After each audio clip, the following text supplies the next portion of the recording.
Humoral immunity is an example of adaptive immunity, which means that it allows you to learn to recognize foreign microbes and pathogens and other things in your environment that gets inside of your body. When we talk about humoral, that actually refers back to this idea of the body having humors, which are fluids in the body, like the blood and the saliva and the sweat, for example, and your tears.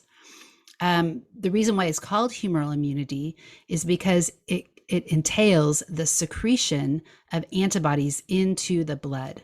So another term that you will sometimes see for this type of immunity is what is referred to as antibody mediated immunity.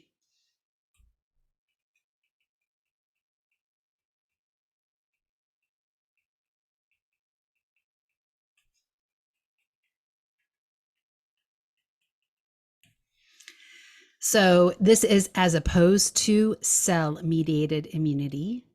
Humoral immunity includes or encompasses the B lymphocytes or the B cells.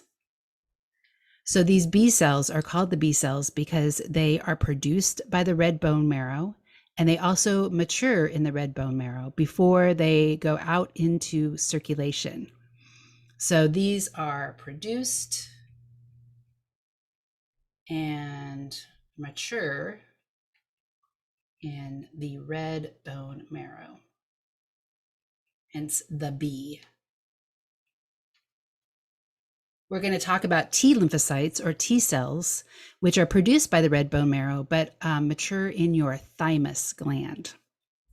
Now, when we talk about these B cells, one of the interesting things about the B cells is that they have antibodies on their surface that are unique to each type of cell. So let me change my color here and draw in my antibody. The antibodies are Y-shaped molecules, and I'm going to put a little, maybe a little lock, a specific region on my Y-shaped molecule that is going to be specific to my antigen. So let's just make this one like this. Now, so I could have another B cell, for example, that would have a different type of receptor on their surface, and I'll just make it maybe a different color, but I'll also make it maybe have a different lock on it. Okay, so you could draw these in your notes.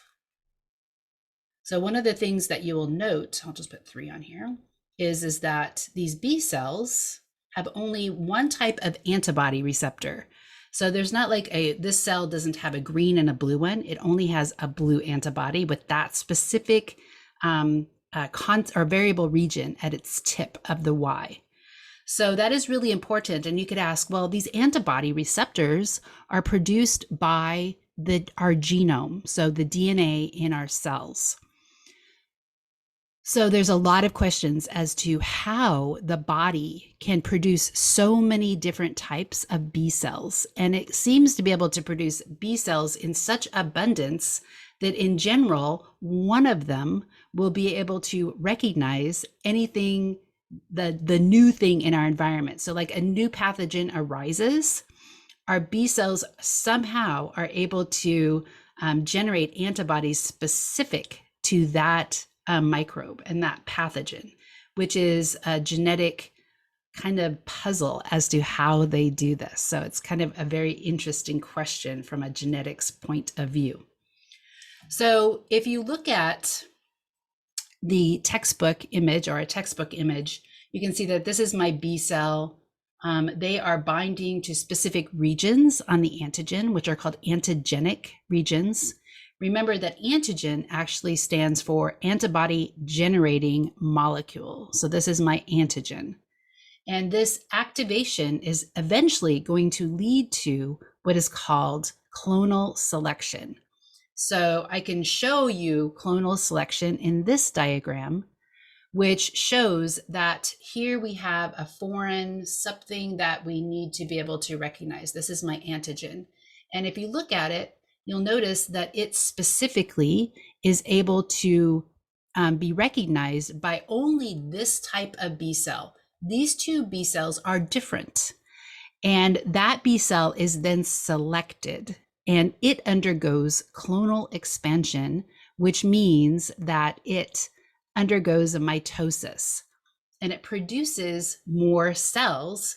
It produces specialized plasma cells that function to produce antibodies in abundance. They're essentially just antibody factories. And these antibodies are secreted into the blood and they go everywhere in your body. So they can actually cross over the placenta, they can get out of capillaries and into the tissues where they might be needed for infection. But we also produce a memory cell. And so the memory cell is what is the long-term immunity. So just remember that memory, learned immunity, right? So memory is, and learning is simply a change in your body in response to experience, right? So you've experienced this pathogen before. And so what is going to happen is your immune response is going to be much greater the second time you have been exposed to it. And this is true whether or not you are getting natural immunity, where you're actually getting infected, or whether or not you are have a vaccine and you might get a booster shot. So we'll talk about that in a minute. So let's go back and write some notes about clonal expansion. Okay, I want to use a different color here. Okay, so clonal expansion. What is this? We have the selection of a specific B cell. And what does that selection entail? Let me get a little bit brighter. This selection actually entails the antigen binding to the antibody receptor.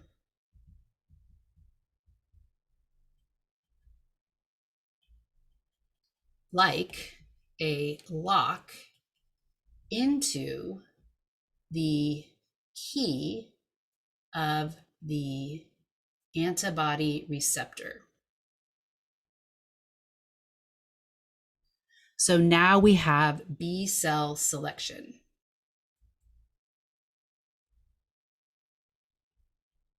The B cell has been selected. And then what is going to happen is this B cell is going to undergo clonal expansion.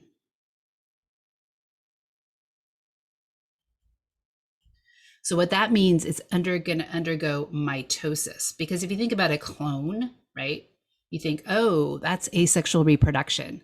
So mitosis is where we produce cells that are genetically identical to that B cell. However, some of those cells, many of those cells are going to become plasma cells. So let's add in a little note here, is that we produce two different types of cells.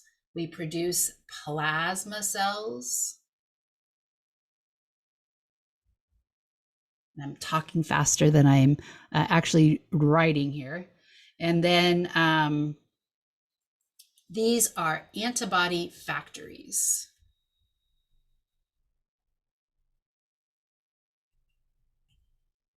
Okay, so these antibody factories are going to secrete antibodies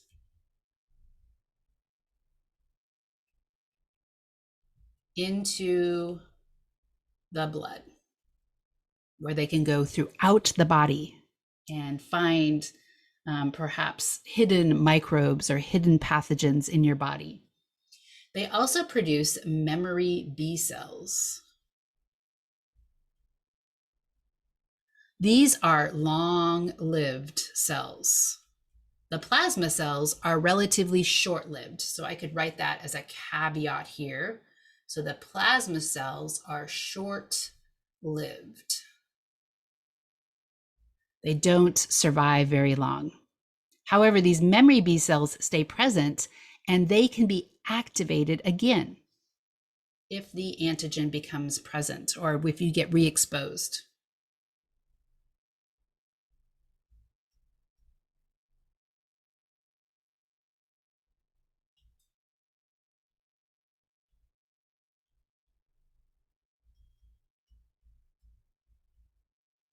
Okay. So this explains why we can have this kind of response where we see a change in the levels of antibodies in your body. So most of the time when we're trying to detect whether you have been exposed to something. So say if you've been exposed to the coronavirus or if you've been exposed to HIV virus, right? What we look for is the presence of antibodies because that is your response. And so that is the indicator that you have been exposed to a particular antigen. So you'll notice that when we first become exposed, there's this little bit of time lag, right? You might, and this is really interesting, you might start to feel sick. Like that happens to me all the time. And then I like get better and I'm like, oh, I must not have been getting sick. Right. And so oftentimes that is just, it took a little bit of time for my body to detect, to recognize, and to start producing antibodies. So here on day like 5 of not feeling very well, all of a sudden my antibody levels go up.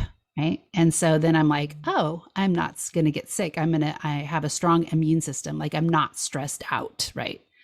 So here, when I get exposed to it again, so let's say it's a cold virus, a rhinovirus, when I get exposed to it again, you'll notice that my immune system is almost immediately producing antibodies. And that is because of the presence of memory B cells. So I don't even there's not even like a day goes by where I don't have an immune response to it. So I do not get sick to it, right? Notice that when I get exposed to something else, right, that if it's completely different, if it's a completely different rhinovirus, if it's a completely different cold, then I get sick again. And I'm like, how could I have 2 colds? I just got over one, right? So the answer to that generally is that the virus mutates within our population. And so that mutation of that virus could be so different that I have to undergo again that repeated exposure. And then I have to learn that particular version of the virus, and then my immune system can respond. So this also explains if I'm being vaccinated, why is that second dose called a booster shot? So the second dose is called a booster shot because you'll notice that it boosts the antibody levels. So a booster shot, let's write that down. Booster shot.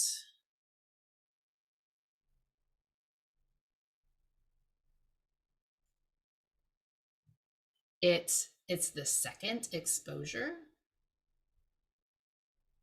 in a vaccination process.